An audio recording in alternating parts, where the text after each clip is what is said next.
So thank you, Grainne, for Very welcome today. So first of all, I wanted to ask you, this year for DIFF, you have gone for a kind of down an altruistic route. There's a lot of big names involved.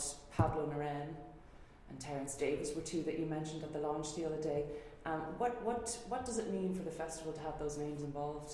Well, interestingly, with those two names, one I suppose is that Terence Davis was a god when I was doing my MA in film studies way back in the early 1990s. I mean, A Long Day Closes was a huge film, the trilogy of films that he put together. He was considered, with Peter Greenaway, one of the leading lights of British cinema.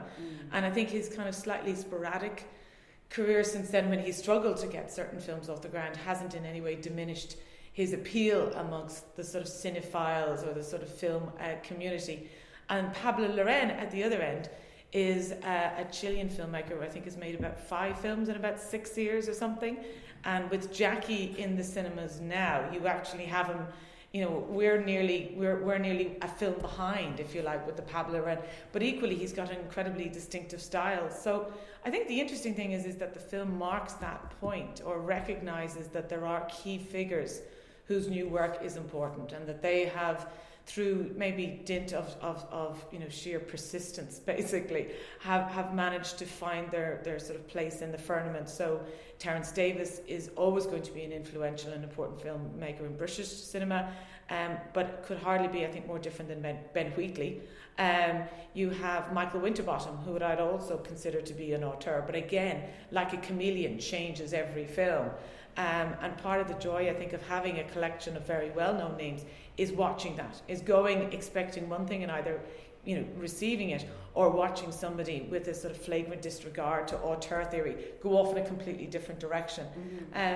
The other thing that I think is interesting about that is that I like the idea of a kind of hierarchy, that you can actually see, as I said, the established figures, and then you can watch some of the debutante filmmakers coming along and in some ways dealing with their legacy or rejecting it entirely. Yeah. And I think, somebody like Michael Winterbottom and the way he embraced digital was really interesting, whereas you might look at somebody like Terence Davis, who's very firmly still using a lot of the same stylistic sort of techniques that he used in his very early cinema. So I suppose from my point of view, I like the fact that we track what's happening that's new, but we also kind of compare it against what's happened before, or the filmmakers who've established their career, that we can again kind of support them. Yeah, and actors as well, am I right in saying the Discovery Award? Yeah, Can you talk to us a little about that? Well, the Discovery Award was actually a kind of initiative that came from talking with the film board about what could the festival do, that each year we had increasing numbers of Irish films, but a lot of the time, maybe sometimes there was no names really familiar to the public, and that was something that we could really help with, that we could find some mechanism. So you gather sometimes 10, 12 new Irish talents, emerging talents, who are making a significant impact either through short films or documentaries or feature films, and are really on the cusp. And by collecting them together, that we can find a sort of joint way of saying, watch out, this is the class of 2017. And it's been great fun, because we've watched a lot of people who've been in that sort of programme move from shorts to features, and move from maybe a smaller part or an extra even into a more central role. Yeah. The other side of it is that we have lots of guests who come into the festival who are established names, actors, directors, cinematographers. And what's lovely for us is that the Discovery gang are sort of mentored. They have informal meetings with, as I said, their kind of international peers. So it allows us to kind of collect a group of Irish talent, I suppose, together, and then sort of try and push it out into a kind of international frame. And also for things like, festival directors who are coming to the festival, or international press, they have a tag that they can kind of say, they've been selected. I mean, it was always a worry for me that it would be a kind of marketing spin, but it actually had to have a depth to it. But I think it's actually, as I said, this is about its 4th or 5th year, and it really does seem to be something that actually is gaining some traction. Yeah, and just in terms of Irish film then, what was that selection process like for you? A bit scary, if Yeah, I'm honest, yeah. because last year we opened with Sing Street, which I think I said on the night was one of the most sort of perfect opening night films because people would dance out into the street. And I think everyone acknowledges that 2016 was a really special film. So the trouble with having a really great year is wondering and worrying what's going to happen next. And I think what was interesting for me was just to see the sheer number of films that were actually available for the festival, and that you could actually see there were a number of feature films by established names like Alan Gilsonan with Unless, Juanita Wilson's film Tomato Red, Jim Sheridan's Secret Scripture, Aisling Walsh back with Maudie, John Butler back with Handsome Devil. I mean, when you're talking about even that group of films, you're going, wow, that's kind of amazing. They're already done and ready. And then, as I said, you kind of slowly start looking through submissions. We have 2 very, very strong films with the Real Art programme this year, including Ken Wardrobe's new film. So you're kind of looking around, and the first Catalyst film is actually done with Lorcan Finnegan's Without Name. And then there were a couple of submissions that came in, The Fourth Act and Notes on a Rave in Dublin, which are, very much nearly community or very specifically Dublin documentaries that came into the festival, and we sort of went, wow, that's amazing. That's something that we can really sort of champion within the festival. And then very close to the deadline, Nails popped up, which is Dennis Bartok's film, which was made with Fantastic Films with John and Brendan. So it suddenly, as I said, I was going, whoa, this is kind of amazing. Yeah. So the thing is that you always want to have an appropriate level of Irish film, a new Irish film, and you want to make sure that it's quality because you want to celebrate it in a Dublin festival. But then you suddenly find there's actually an awful lot of really, really interesting work being made, and an awful lot of really talented filmmakers who are I think kind of pushing themselves. So I think one of the things that's odd about the Irish programme is it's so different. Yeah. There's very few common themes, it seems to me. A couple of adaptations, but there's always a couple of adaptations, Yeah. And I think that's what I'm really intrigued about. That the only thing that nearly links them is the fact that they're Irish in some way. Okay, yeah. And world cinema? World cinema's been great. I mean, I've had a really good time this year. One of the films that I was really chasing was a film called Aquarius, which is a Brazilian film, which I was lucky enough to see in the summer, and I've been waiting to see it included in the Oscar nominations.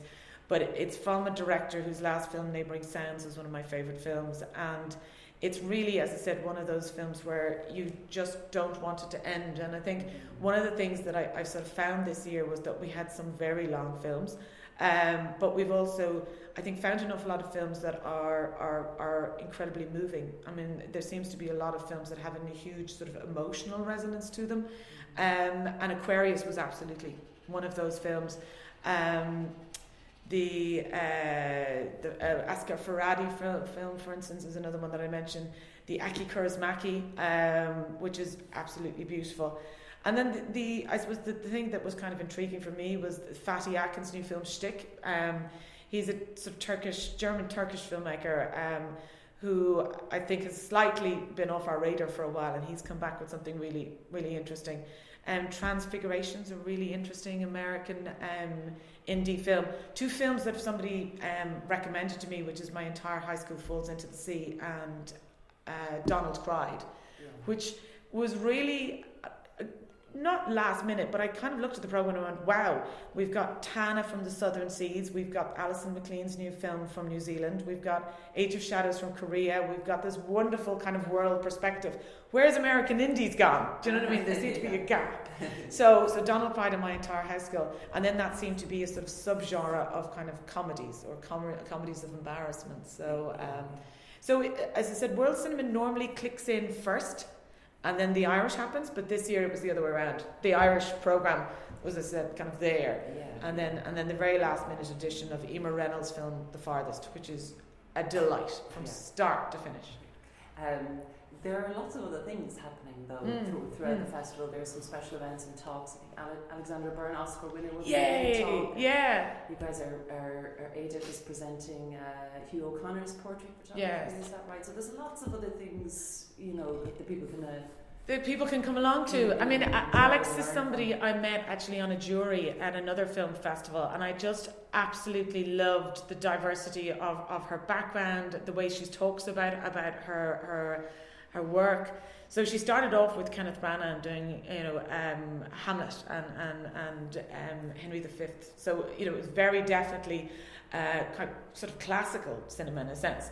And she worked through to win her Oscar for Elizabeth, and now she's working kind of Marvel and a lot of the kind of Warner Brothers, Jungle Book, for instance. So for me, it was fascinating to ask her to come. So she's going to do a very, I think, very kind of like informal but very focused workshop with Consolata Boyle on costume.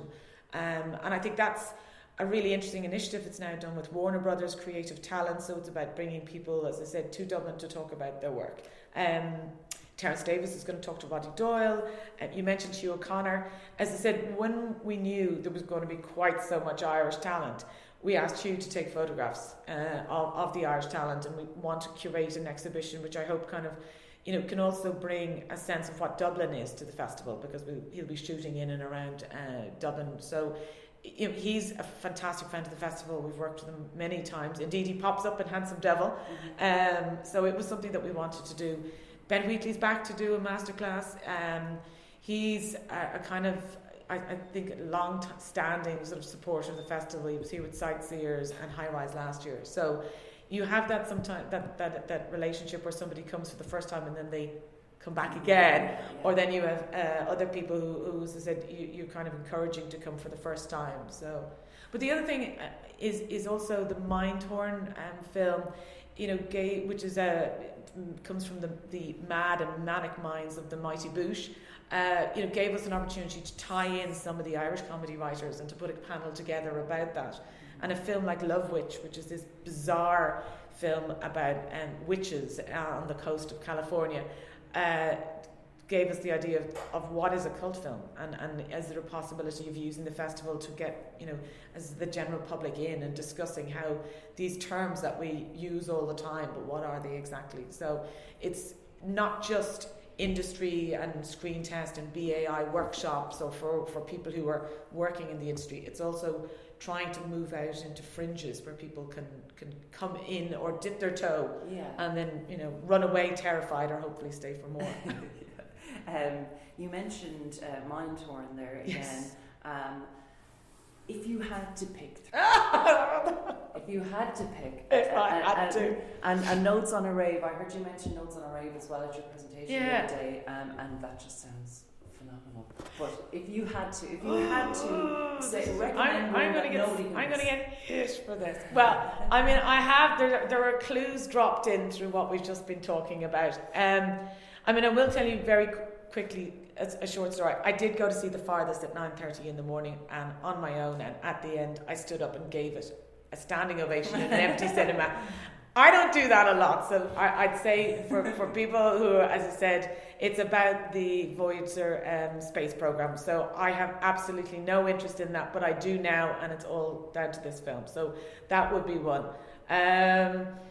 Aquarius is sort of fantastic. It's a Brazilian film about a music critic who is being forced to leave her apartment, and again, I found it just heartrending. I found it beautiful. The music is spectacular, and Sonia Braga should be winning every Best Actress award known.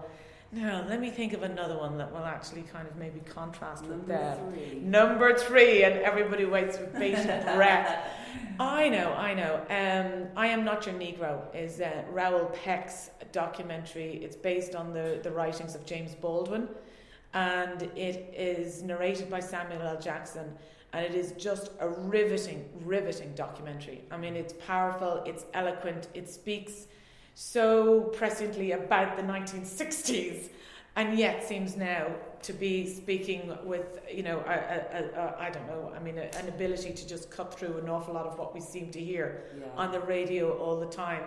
And a powerful, incisive documentary that will really change the way you actually think about, America, about race relations, about what's possible, about the power of speech, and about the importance of having people who communicate. I mean, it's a fantastic documentary. You got to get a documentary in there. somewhere. I got 2 documentaries in there. I got The Farthest is also a documentary. I know it comes up every so often, my love of documentaries, but I just find that the sort of range of subjects, and the way in which people can actually capture.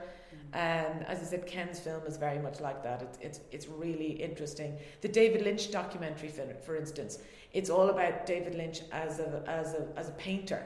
But of course, as you're watching it, the portrait of the man, the portrait of the filmmaker comes out. And it's very intimate, very small, very low key, doesn't clutter it up with endless flashbacks to his films. It's literally just a man talking about his painting.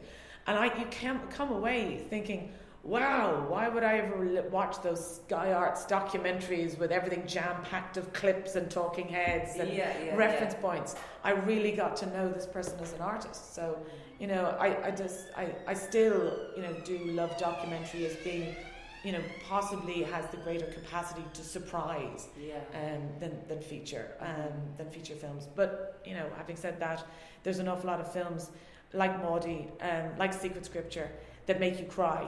I mean, really cry. And I think one of the things that's going to be interesting about this year is just to see how many people go, really, Gloria?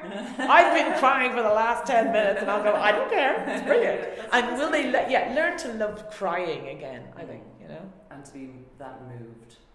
Well, I think that's important. I mean, I one of the comments that, I know a lot of the season ticket holders, and they come along to the different screenings, and they're great about telling you about what they thought of the programme as a whole, because they see about 40 or 50 of them, is that, element of, oh God, they're all so depressing, and oh God, it's all about poverty and fear, and the length becomes the most important thing. And I go, well, look, if there were more life-affirming comedies, I would put them in.